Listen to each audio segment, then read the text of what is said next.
O ministro Alexandre de Moraes acaba de tomar uma importante decisão acerca do caso Bolsonaro.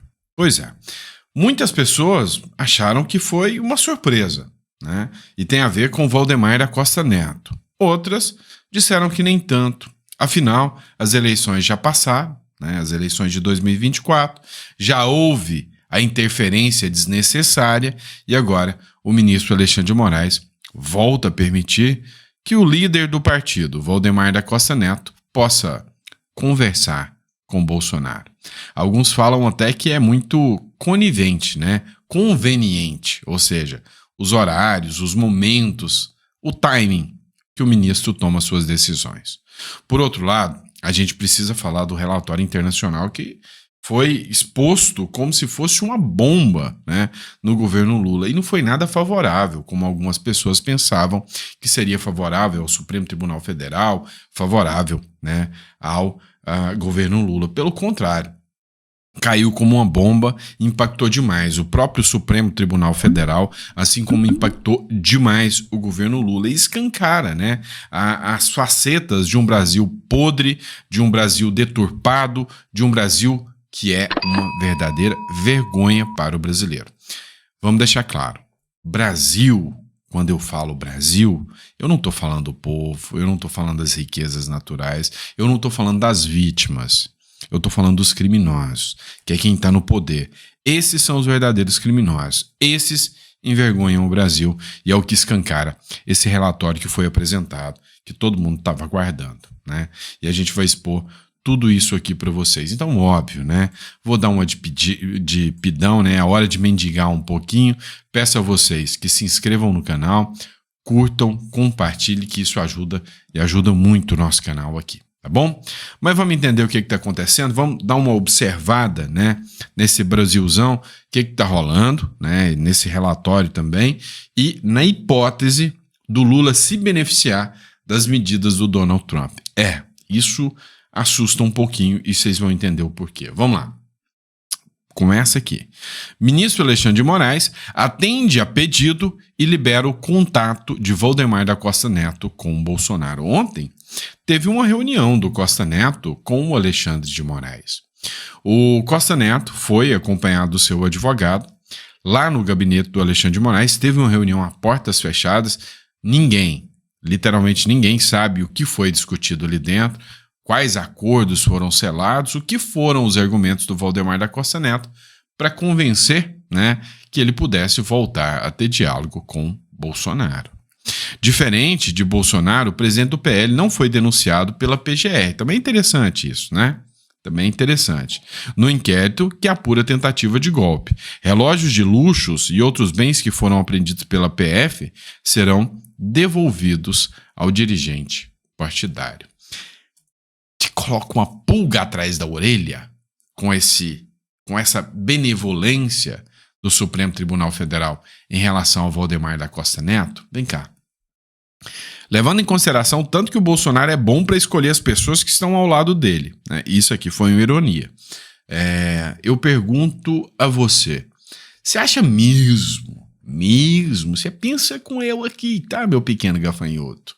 Você acha que se realmente tiver uma propostinha de acordo para libar o bumbumzinho do Costa Neto, ele não põe o do Bolsonaro na reta? Sim ou não? Fala pro papai aqui, tá?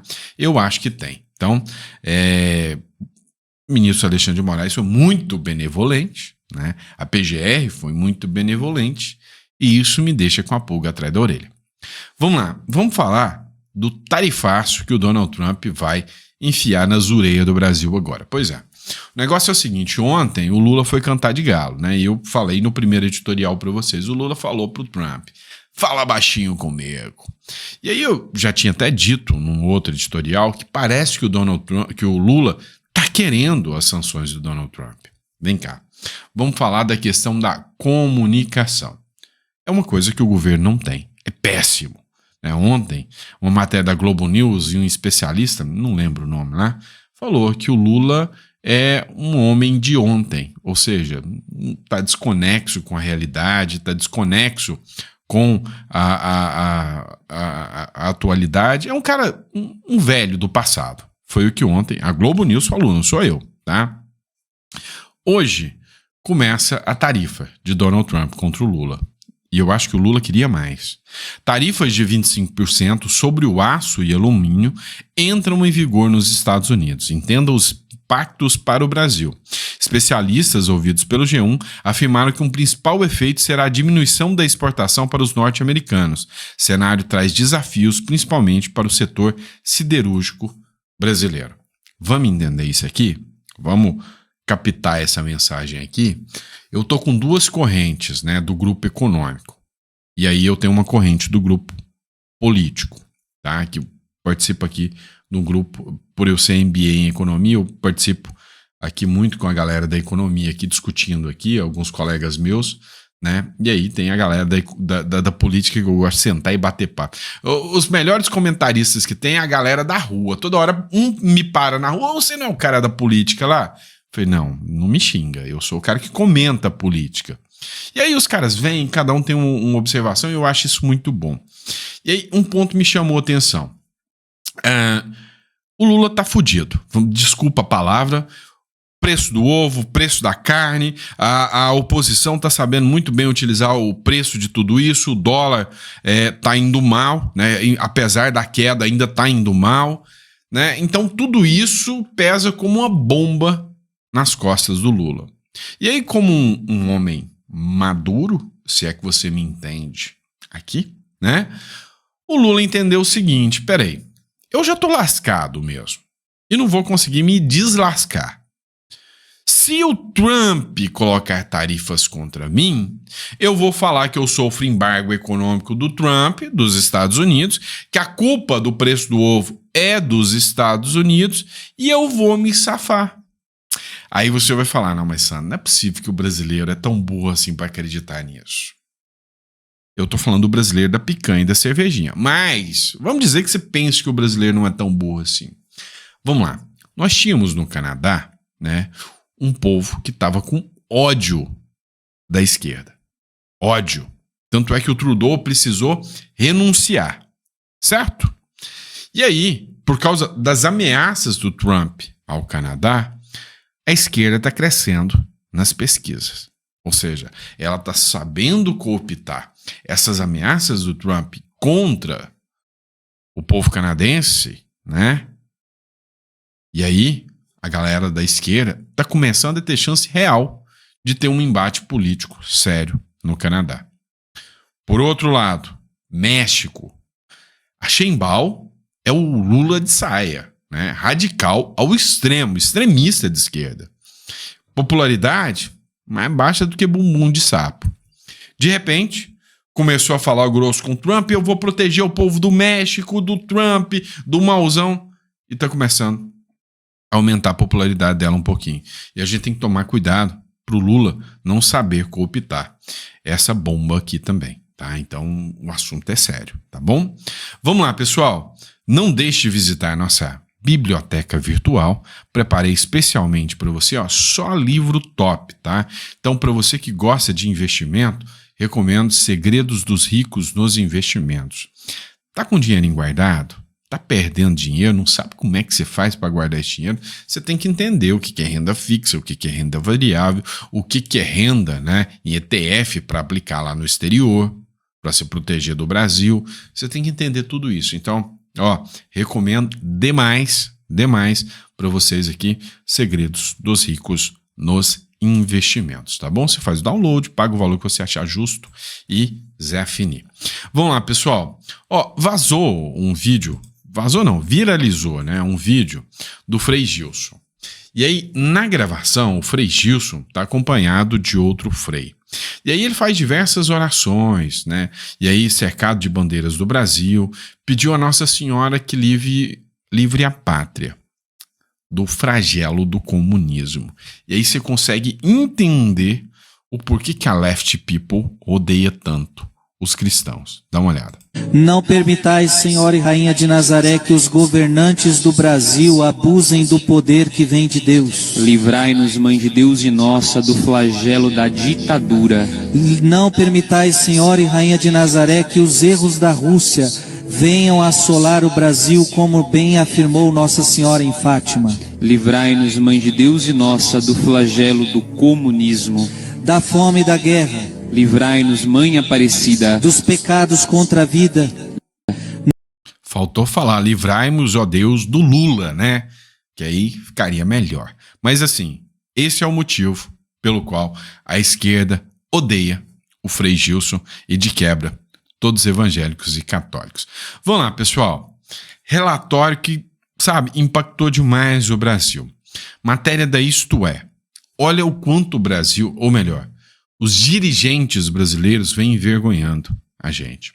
Eu estava no Uruguai mês passado, acho que foi, né? E lá no Uruguai eu entrei num táxi, né? E aí o cara, a primeira coisa que o cara falou, você é do Brasil? O Brasil, infelizmente, vocês têm um problema crônico de corrupção, né? Mais famoso do que o carnaval e futebol é a corrupção brasileira. Transparência Internacional denuncia o desmonte do combate à corrupção no Brasil. A Transparência denunciou na segunda-feira a Organização dos Estados Americanos, que classificou como desmonte das políticas de combate à corrupção no Brasil e em outros países da América Latina. Então, o Brasil desmontou o combate à corrupção não só no Brasil, mas o Brasil desmontou também em outros países da América Latina. A Transparência Internacional, ela disse que o Brasil se tornou um exportador. Aí é óbvio, né? Nossa, então com o Lula o Brasil se tornou um exportador? Tá vendo? Falei que o papai dos pobres é bom, faz o L. Pois é, mas ele está exportando corrupção e impunidade. É o que disse uma matéria da CNN sobre, né, esse relatório da Transparência Internacional. Escute-me. Que Transparência Internacional denunciou o que chamou de desmonte do combate à corrupção no Brasil e na América Latina para a Organização dos Estados Americanos, a OEA. A ONG destacou a decisão monocrática do ministro Dias Toffoli, do Supremo Tribunal Federal, que anulou todas as provas do acordo de leniência da Odebrecht em 2023. E diz que o Brasil exportou corrupção e agora exporta impunidade. No mês passado, a Transparência Brasil já havia criticado a decisão de Toffoli, que anulou as ações contra o ex-ministro Antônio Palocci. Em nota, a organização classificou a medida como mais um passo no desmonte do enfrentamento à macrocorrupção no Brasil e alertou que tais decisões abalam a confiança da sociedade no STF. O gabinete do ministro Dias Toffoli disse que as decisões do magistrado são extensões de uma sentença de segunda turma do STF de fevereiro de 2022, período em que Toffoli ainda não integrava o colegiado. Disse ainda que provas que foram anuladas, mas os termos dos acordos de colaboração foram mantidos e juízes vão analisar esses processos. Vamos lá, vamos entender um pouco mais, tá? Vou dar um recadinho para vocês. Se você for uma pessoa que não tem moral, se você for uma pessoa que não tem vergonha na cara, se você for uma pessoa inescrupulosa, se for uma família que não ama a sua pátria, se for uma pessoa que não ama a sua família e que não ama a Deus, pátria, família, moral, ética, se você não tem nada disso para você, vira pro seu filho, pro seu netinho, pro seu filho aí e fala: meu filho, vou te ensinar como é que você vai ser corrupto. Porque no Brasil, compensa muito mais ser bandido do que uma pessoa honesta que luta contra os bandidos, tá? No Brasil é assim que funciona. Então, se você não tiver nada de moral e de ética, mete uma bandeira do PT no peito e vai ensinar o seu filho a ser corrupto. Que quem sabe um dia essa figura, o seu filho, seu neto, pode até ser presidente do Brasil ou ministro de algum tribunal grande aí, né? Porque, infelizmente, é irônico? Mas isso é a porcaria que se tornou o Brasil. Infelizmente, é a porcaria que eles tornaram o Brasil, né?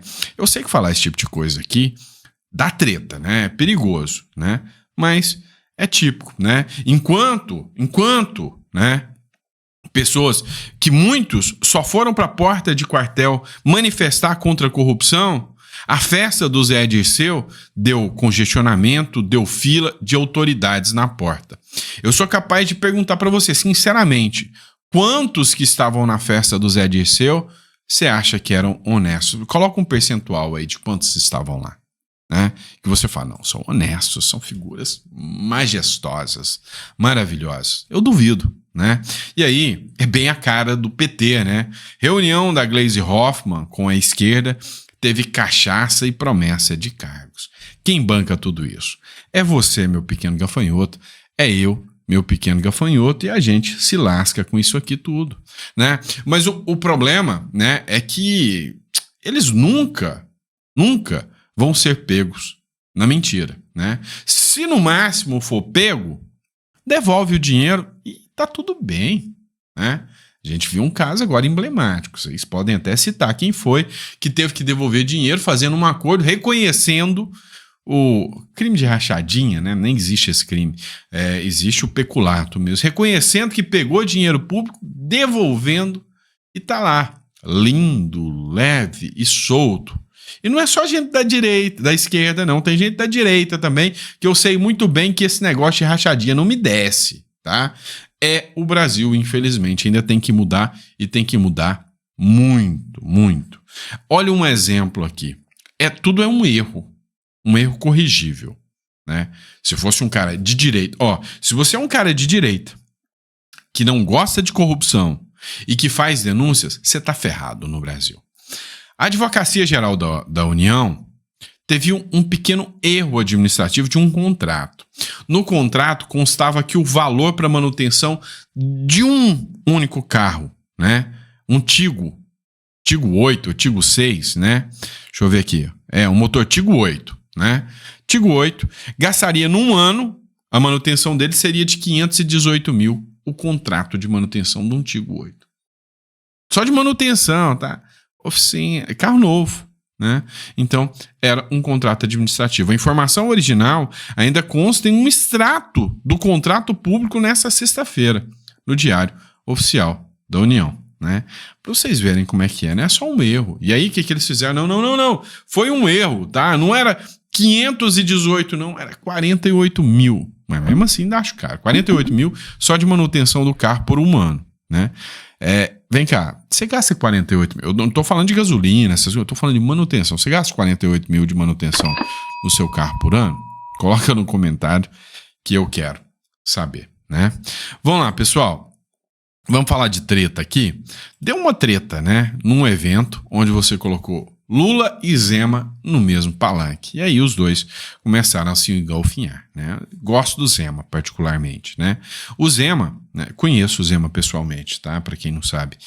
O Zema mandou a real na cara do Lula, ou seja, escuta. Mas em 2019, logo que eu assumi, o Estado quebrado, desacreditado, que não fazia os repasses de ICMS, de PVA, da educação, da saúde para os diversos prefeitos que estão aqui presentes, um Estado que não pagava a folha de pagamento, nem o 13º, os executivos da Fiat me procuraram e queriam saber se poderiam ou não acreditar no futuro de Minas Gerais, porque Minas estava literalmente desmoronando naquele início de 2019, que culminou ainda com a tragédia de Brumadinho. Foi exatamente naqueles dias que a diretoria da Fiat me procurou. E eu falei, nós vamos fazer o governo da economia, e eu darei o exemplo como governador. Tanto é que não moro em palácio, não tenho as 32 empregadas que ex-governadores tinham, continuo levando a minha vida que eu sempre levei na iniciativa privada, sem nenhum tipo de mordomia. Eu estou aqui para servir. Gerador de emprego merece respeito. Todo o meu secretariado foi escolhido, foi selecionado, igual a Fiat contrata aqui. Apesar de sermos o segundo estado mais populoso do Brasil, nós somos o que tem o menor número de secretarias, 14. Mas para time ganhar campeonato, não precisa colocar 20, 30 jogadores em campo, não. Precisa de 11, craques. E é o que nós temos feito aqui. E eu agradeço a minha equipe de secretariado, que assumiu um Estado desacreditado, que qualquer um teria recusado. E fico muito satisfeito, não quero aqui me alongar, de estarmos hoje com um Estado que voltou a ter credibilidade, que voltou a dar orgulho para os mineiros. Vamos lá, acho que faltou ele falar, aí a gente tem orgulho de ser um Estado que se livrou do PT, né? Podia ter falado na cara do Lula, eu queria ver, faltou coragem, devia ter falado. Brincadeira à parte, é lógico que ele ia causar um conflito ali, né? A gente queria, mas não ia acontecer. Mas enfim, né? O Zema realmente, né? É só você pegar a aprovação dos governadores de direita. Você pega o Caiado com 85%, o Ratinho Júnior com 70 e tantos por cento também, um dos mais aprovados, o próprio Tarcísio com 60%, o Zema também com 60% de aprovação. Você pega esses governadores, analisam e vê o Lula lá com uma desaprovação já, né? Ou seja, é o reflexo, né, do desgaste que o brasileiro já está com o PT, tá bom? Abraço, pessoal. Fiquem com Deus e eu vejo vocês no próximo editorial. Abraço. Que Deus te dê uma mesa farta, repleta de bênçãos para você e para sua família. Eu ando esquecendo de falar isso e não posso esquecer, tá bom? Abraço.